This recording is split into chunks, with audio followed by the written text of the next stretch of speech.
Hello, I hope everybody's well today. My name is Louis Miller from CIPC Finance Department. We'll be discussing a few issues which we've come across during our systems as such, and also the inquiries from our customers during the few months. And also, we thought it would be important for us to share a few issues that we see our customers are facing and how we can assist our customers as such on our side.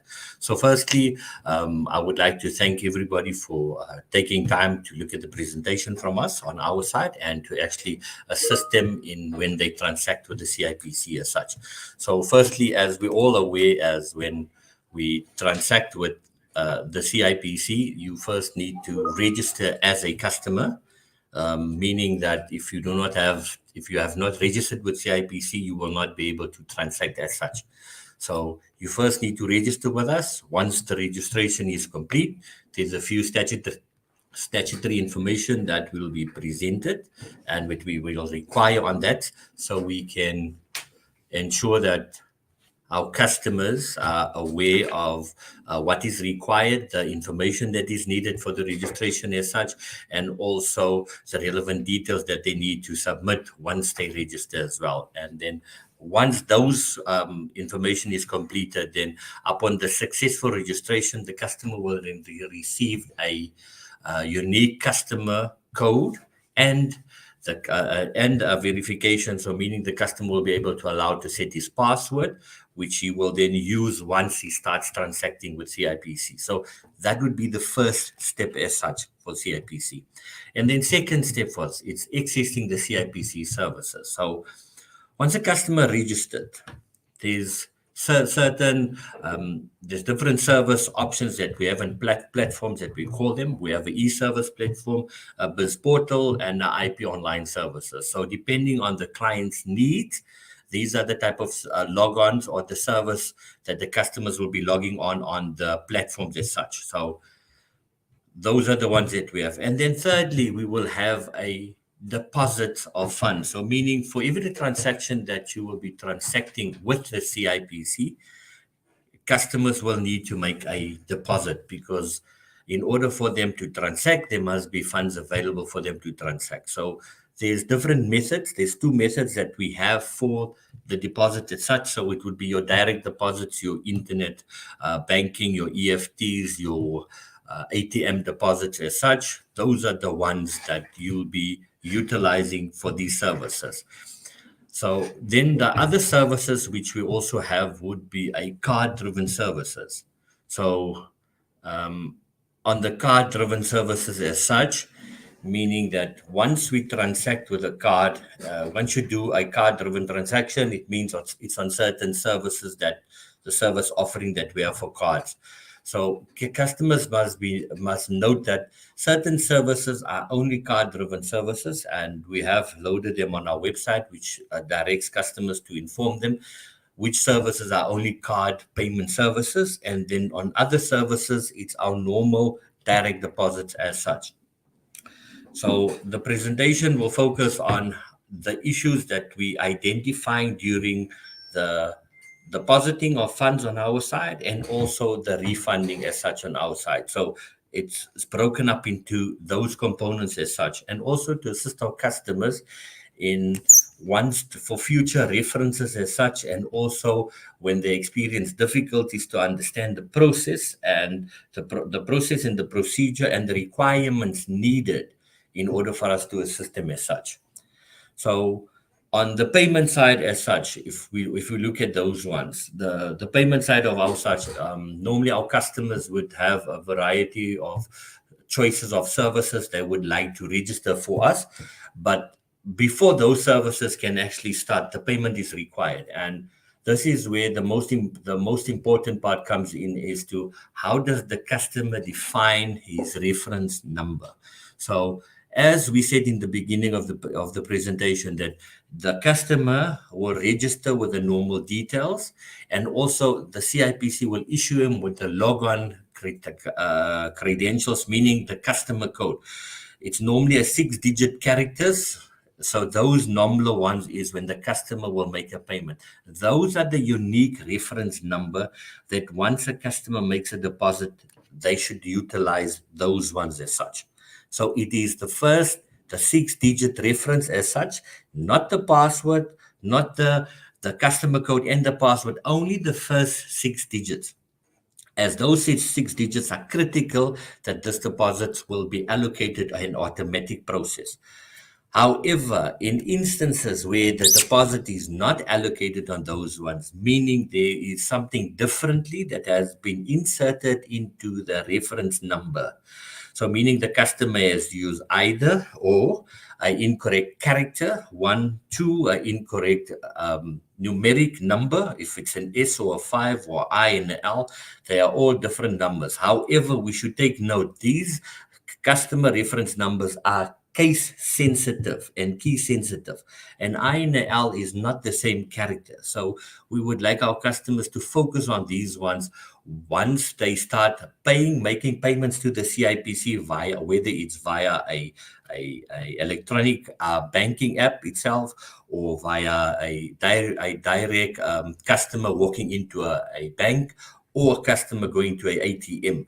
So when a customer logs on the electronic platform as such, the customer has an option on those ones once he pays CIPC.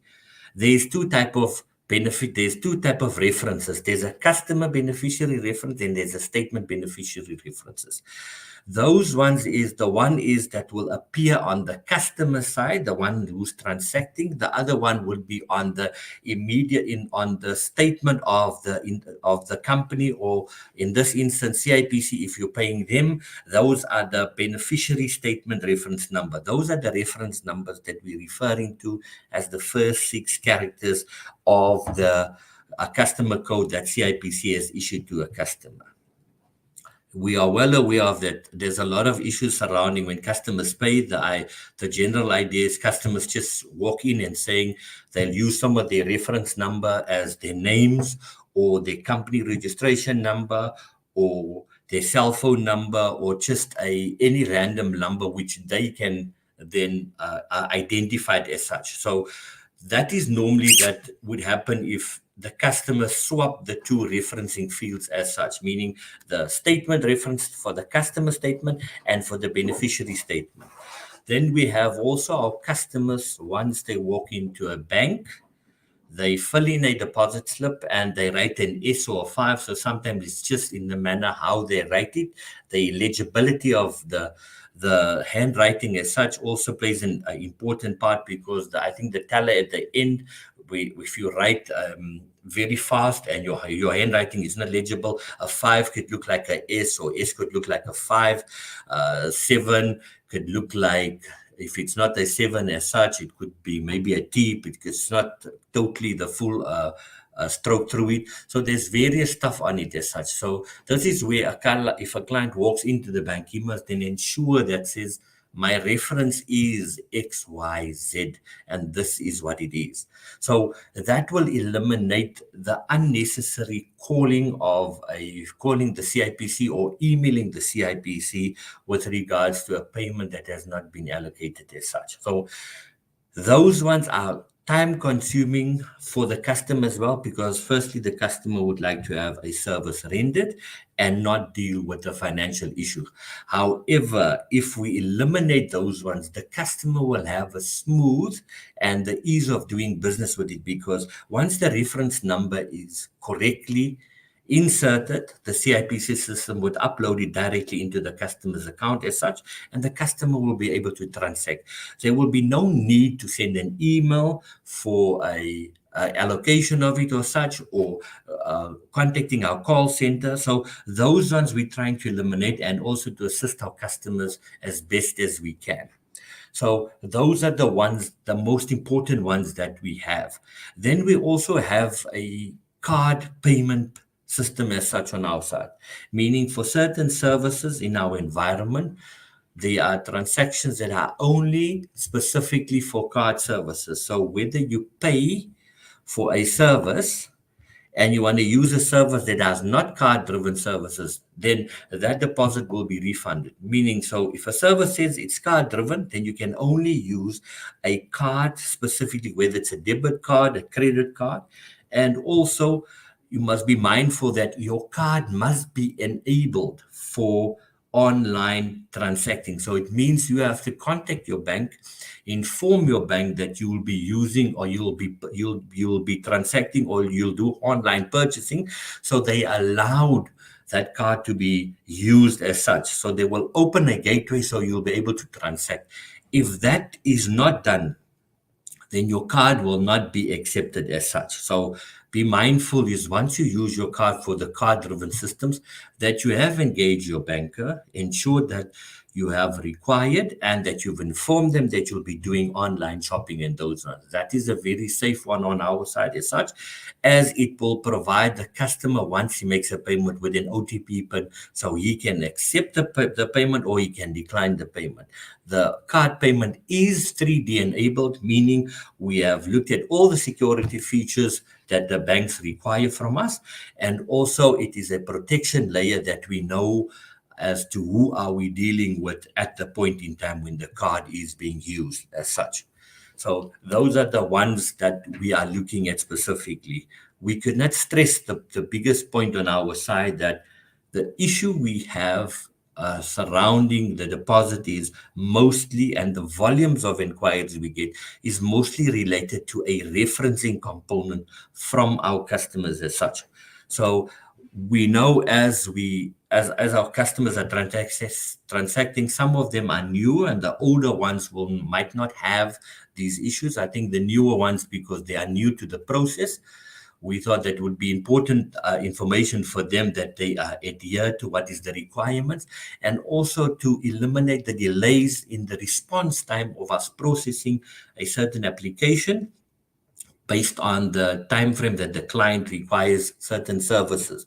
So for us, is the focus point is to say that how do we educate our customers as best as possible, and for them to do the correcting at the stage of when they're doing the payment as such. So be mindful is when you register with CIPC, note that the important part of those ones is specifically your reference number as such. So the reference number is key to those ones specifically. So on those ones, we know if that reference is not conformed to the required ones as we provided, then there's a delay. And it's not only a delay, it's not only frustrating on the customer side, it's also time consuming for the customer. And also the customer would like to have transacted as such on those ones as the customer wants the services and not necessarily inquire about the payment. So on our side, we looked at the various options and we looked at the volume of statistical information we have available that we look in on a daily basis as what do we receive from our customers, the type of inquiries we receive from them, and then also how do we look at improving those ones for the customer as such. So once a deposit is not allocated to the customer's account, meaning that deposit lies within our unallocated spaces. So if that deposit is unallocated, meaning there are certain requirements that we will have to request from the customer. Now we will be able to request to identify who are we dealing with, firstly.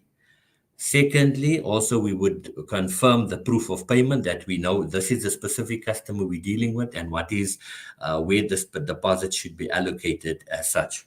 So we would like to ensure that once our customer's deposit is not allocated, and they send us an email via our revenue email at cipc.co.za.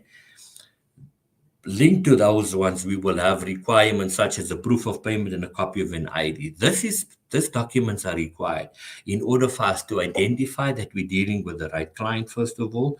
Second of all, that we can identify the payment that the customer is, the payment in question, and where the payment should be allocated to accordingly as such. So from that point of view, it gives us a sense of, it gives us an issue of how do we allocate it to that. And also, once we've allocated the transaction, only then will the customer be able to transact as such. Some of our transactions in the unallocated spaces, sometimes it's probably, if it's not in your account, there could be two or three reasons. The firstly is when you deposit money into our account, you might be depositing from a different bank other than our primary bank, which is ABSA. So in some instances, some transactions takes up to 24 hours, others are taking up to 48 hours, depending on the time frame the customer has transacted. These are normally your online transactions. So there is a slight delay in them. Sometimes it's not necessarily that the deposit is unallocated, but it could be that the deposit has not yet hit our bank account as such.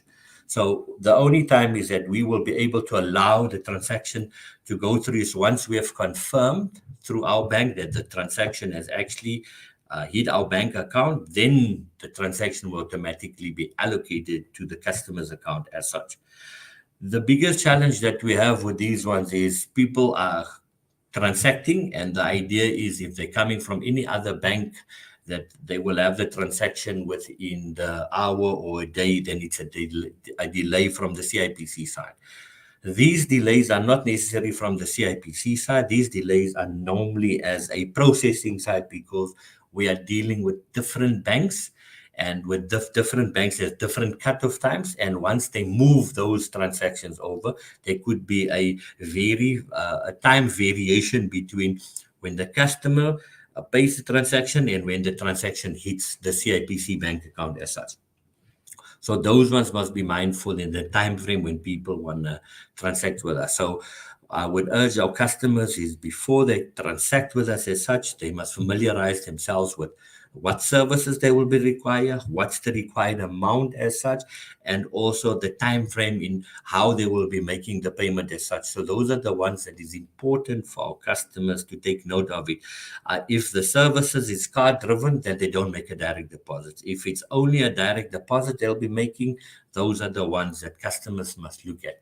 And also, customers must also look at them in the manner of what is the fees required for our services. On our website, we have all the fees and services and the cost for every form that is linked specifically for our customers, which makes it easier for the customer to determine the required amount to be paid for those specific services, than rather just paying a bulk amount as such to the CIPC. And the idea is normally customers says they will use monies in the future. So your money could be best spent only for the service you require.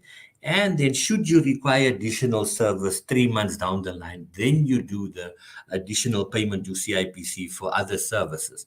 But do not pay volumes in advance to the CIPC, because that might have an issue later onwards.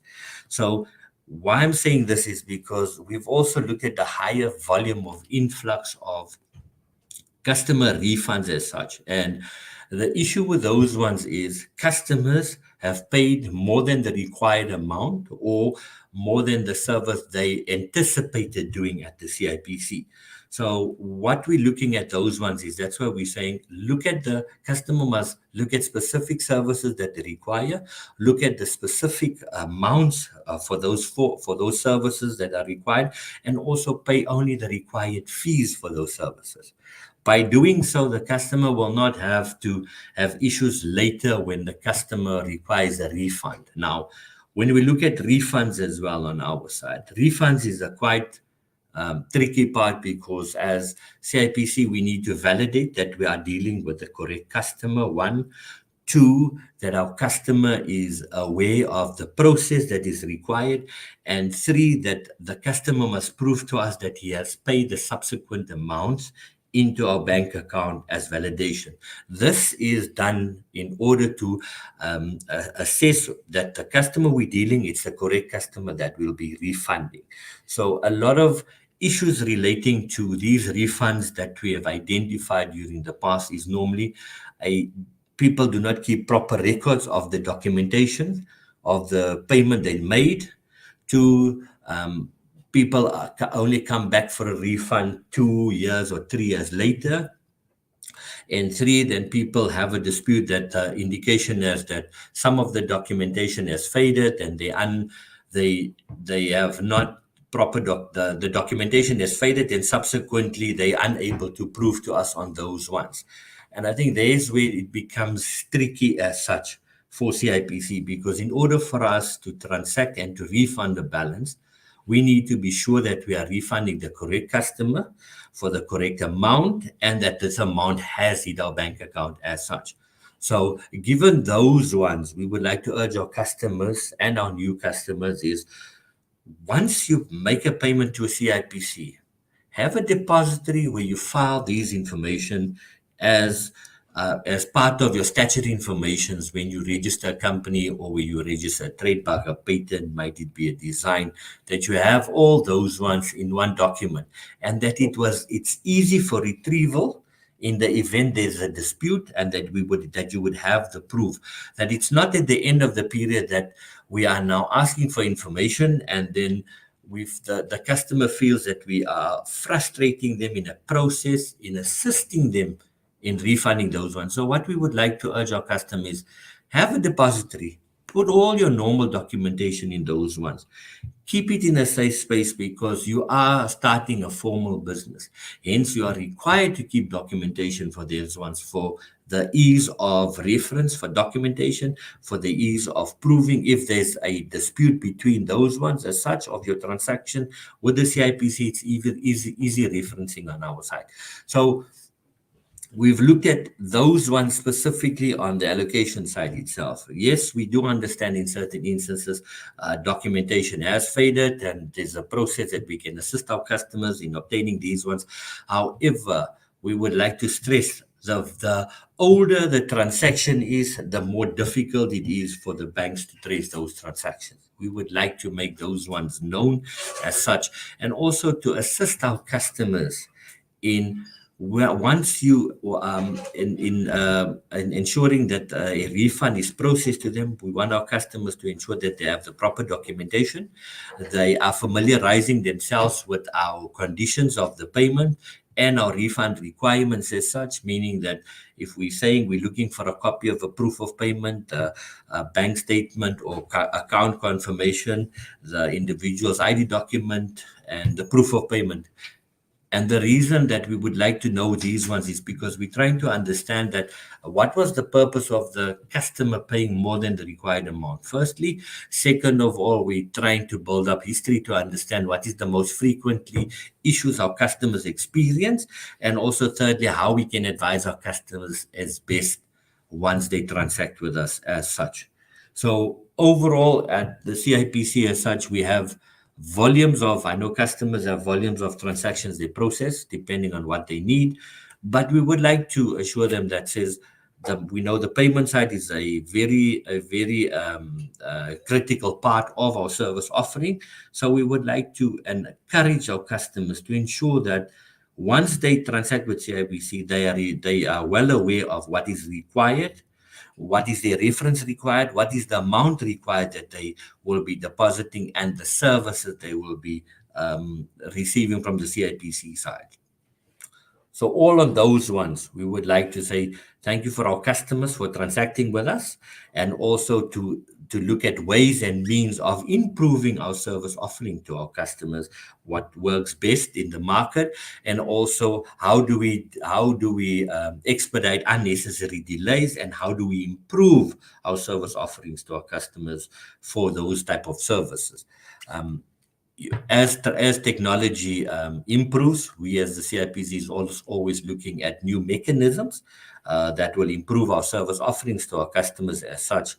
And for those ones, we know in the near future, you will see a lot of other stuff coming through. And how do we enhance our offering to you as a customer as such? Those are the main focus reasons. So the key takeaways that we would like to know is, before you can transact with CIPC, you must register. Second of all, a payment on the registration, meaning that you will have a payment that is required. And then thirdly, once the payment is correctly, then services can start as such from the customer side.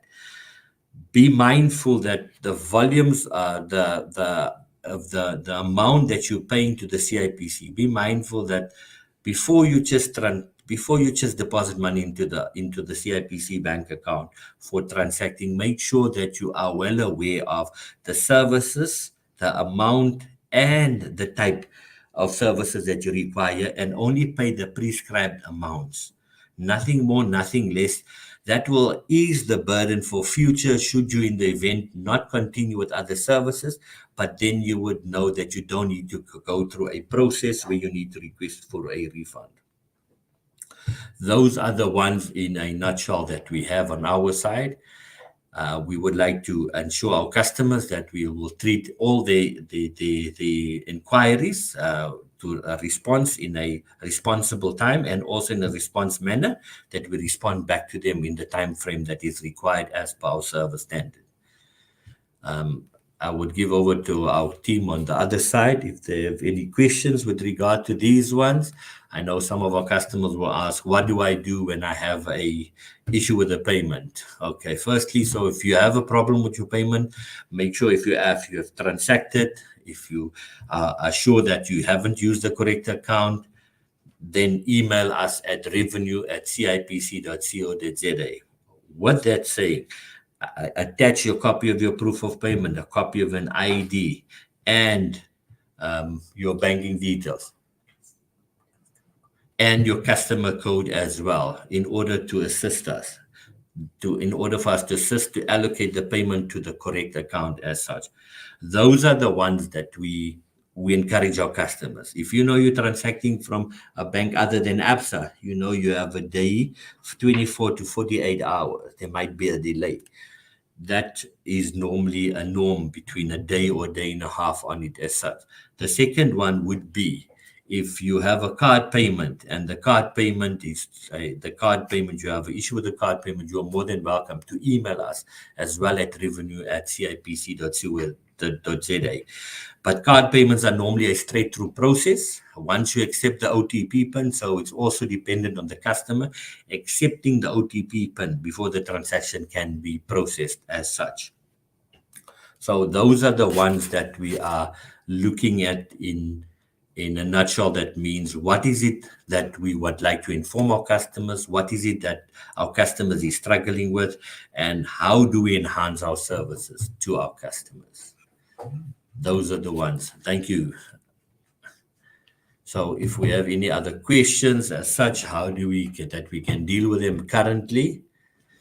We would like to take them, and also any other related issues that customers might be experiencing from a financial point of view on the finance side, we would like to assist them as such. Thank you, Mr. Miller. Thank you. If there's any questions, we would like to take them now and see how best we can respond to them. Thank you, Mr. Miller. That was a very informative presentation. We are now open for questions and answers. If there's any questions, please can you post them on our comment section. We will address them. I see, Mr. Miller, that we already got a compliment for you for your outstanding advancement with technology. It says it's from Sue. She says that I've registered a company just yesterday. The bank already called me to open the account, and SARS number allocated already. Fast and effective service.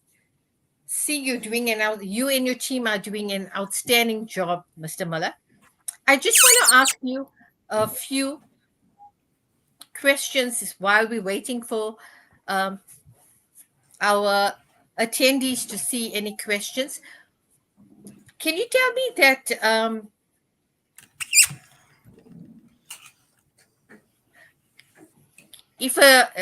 can a refund be done from a different bank or a different card from the ones that's already used for payments? Depending on a refund, normally what we would like to do is we would like to refund it back to the normal account as such from a customer, which has subsequently paid it from that specific account. But we know things does not stay static. People might change banks. They must change in between. So it is possible for us in those instances to transfer the transaction back.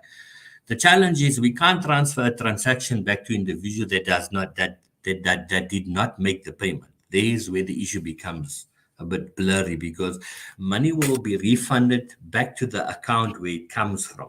So if you're paying from a business account for a company and then you would like us to refund you in your own capacity, we would rather be on a process that we refund the customer who made the initial payment, and then that would be more safer and easier, and we know where the deposit comes through.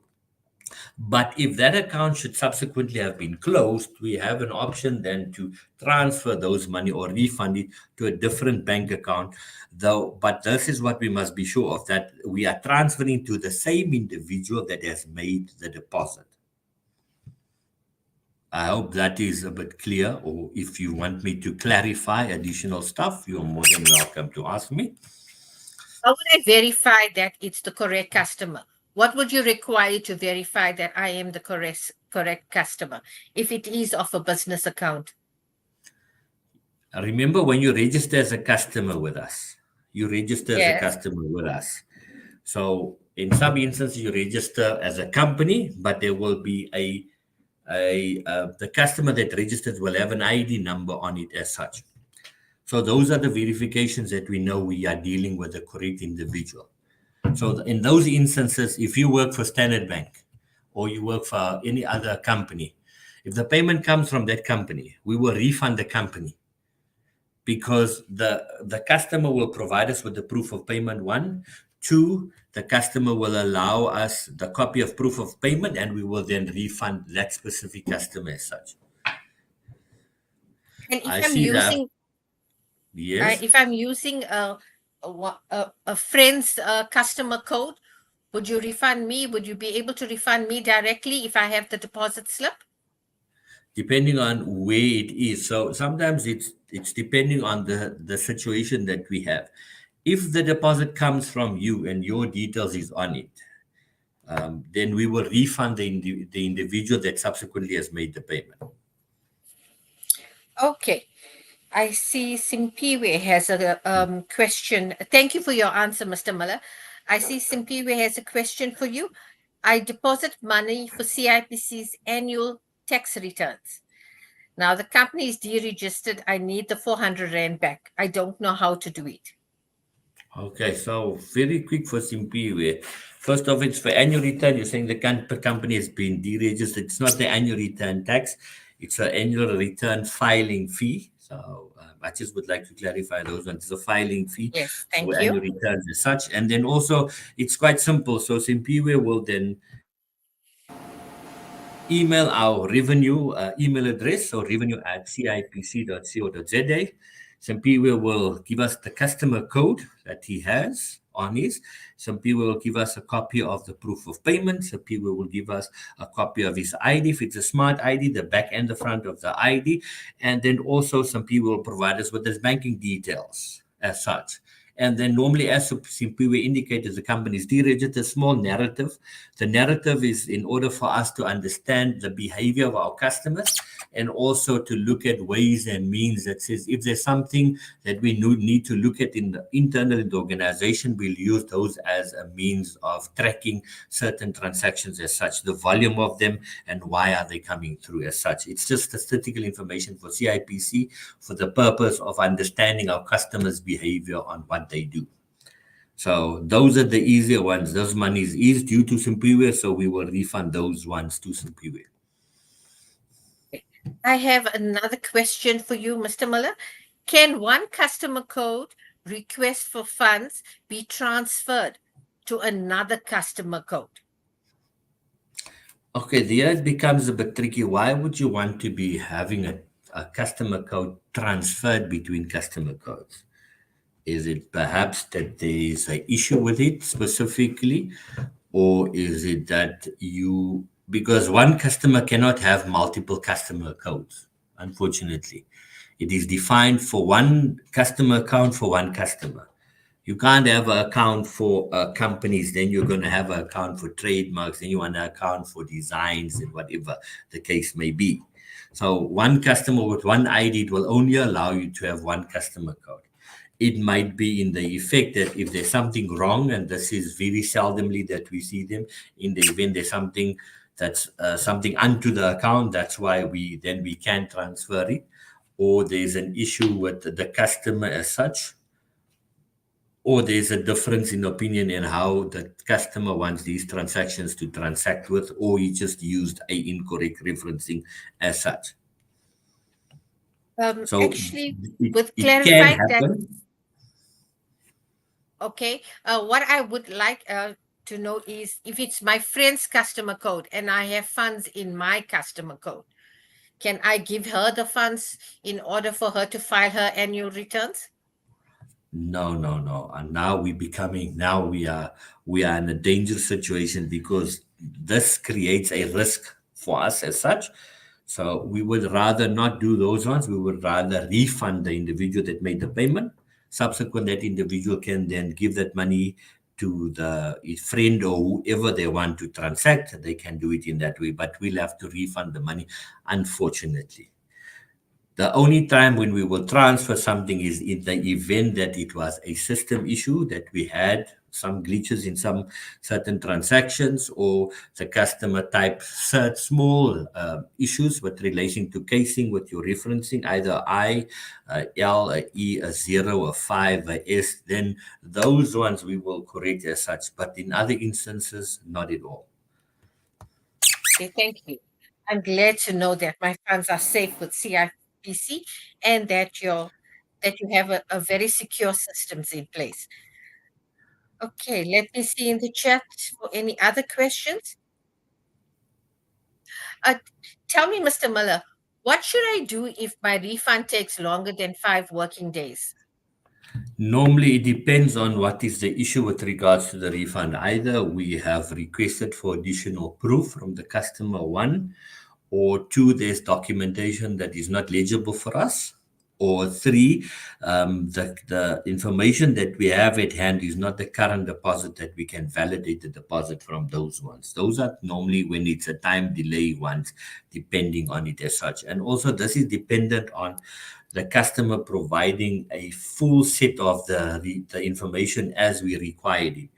In instances, a customer submits today a copy of an ID, tomorrow a different attachment on it as such, makes it sometimes difficult. And also the response time of our customers sometimes also have an issue with, if they are still trying to trace a deposit, or that CIPC is asking for additional proof just to ensure that they are dealing with the correct individual or person or company, then they will require additional information as such. Those are the ones that we have.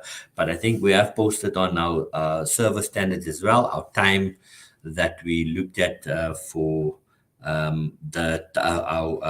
times for in assisting our customers as well. It is posted on our website as well.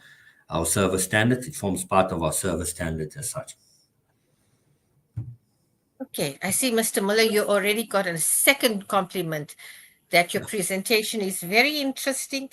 And Tai says, thank you for this webinar. Okay, for another question. What amount will be refunded to me? Will it be only the amount that I deposited, or will it be all the funds that's in my customer code? Normally, we would request the customer, if he's doing a refund, why do you want to leave a balance at CIPC? Because there's no value in it for you. We're not paying interest on any balances that you have for the customer as such. So if a customer wants a refund, normally the customer must ensure that he has all the documentation, one, and also that we refund the full amount. In the event that the customer, because we know sometimes we make mistakes, in the event that the customer has made a mistake and only needs to refund a portion of those ones, or the separate payments as such, yeah, then we will refund only the required, the amount the customer required for refund. Because remember, we have beneficiaries, we have different log-ons. So sometimes you're busy and you're paying somebody and you might be paying the wrong beneficiary as such. So we are not saying it cannot happen, it can happen. And in those instances, we will normally refund the balance as required by the customer. In the event that the customer wants the full balance, then we'll refund the full balance, because it's better for us that the money goes back to the client, and the client can, at the later stage, once the client's aware of what he will be transacting of, then deposit the required amount. Thank you. Mr. Muller, why do you not want us to have a balance aside from interest and not getting interest? Why would you not want us to have a balance in our customer code? Our forms are specific. For a company, it will tell you it's 175 for the name. For our other services, it's 215 Rand, depending on the type of service you have. Why would you want to pay for a service of 175 Rand, 500 Rand? What will be the main driver for it? And that's what individuals must ask them to say, no, if the idea is I'm going to come back next year, why would you do that? I mean, better money could be better spent in your own account. You will have better value of that money. So only pay the required amount. It makes it easier for you. It makes it less administrative for you to requesting a refund down the line. And also down the line, if you need to refund it, now you must search for documentation. So it's just easier and better for customers to transact as such. Pay the required amount that you need to do for the service you require. Very, very quick, very simple. You don't need to have a balance. The idea is not to have balances because customers would like to think they will be doing certain stuff or at a later stage. Pay for what you need now, and then you get the service that you required. And once you need additional services, then you pay again. It might be better that way, and also that it gives you time to understand is what did you want to do with it. Because if you don't do that, you're paying in advance, and then 3 years down the line, you want a refund. Now it becomes cumbersome. You are frustrated. You are frustrated with the CIPC, but yet you could not prove these ones to us. So my best advice is pay only what you required, and then if your service is rendered, there's no balances, and you move on. Okay, thank you for that. That was very informative. Tell me, Mr. Muller, international deposits, the clients that are our international clients, what is required from clients who make payments from overseas and require for CIPC to accept that payments? That's normally the banks have SWIFT codes. So we have a SWIFT code. What we can do is we can post those ones as well. I think it's on our banking details. I'll just check. It's on our banking details as well. There's a SWIFT code on our website. So those are the SWIFT code that customers will be using for international banking as well. So be mindful also before the transaction hits South Africa. I think our customers might be aware of that. Any transaction coming out of a different country will go through the Reserve Bank. So there will be requests as to what the purpose is of the transaction, and then we will then inform the normal statutory banks the purpose of it. So those ones is that we will be receiving. So if there's no information from the customer as such that we trace it, that we don't know who the customer is, those transactions will normally not hit our bank account as such, and that will be returned to the sender as such. So for international banking, there is a SWIFT code. Our banking details is there with the SWIFT code, and those transactions with your correct reference number will then hit the CIPC as such. So that makes it very secure transacting. Yes, because you have a SWIFT code. Okay. And you said our SWIFT code is available for clients, our international clients, on our website. Yeah, we've got a lot of our international clients, and I think those is more alike of them that are transacting with us is in the IP space. Tell me, Mr. Miller, why is it important that all companies and intellectual property documents are safely stored? Because if you do a manual physical deposit, after a while, the deposit slip becomes very faint, and then you're not able to see the deposit that actually was made.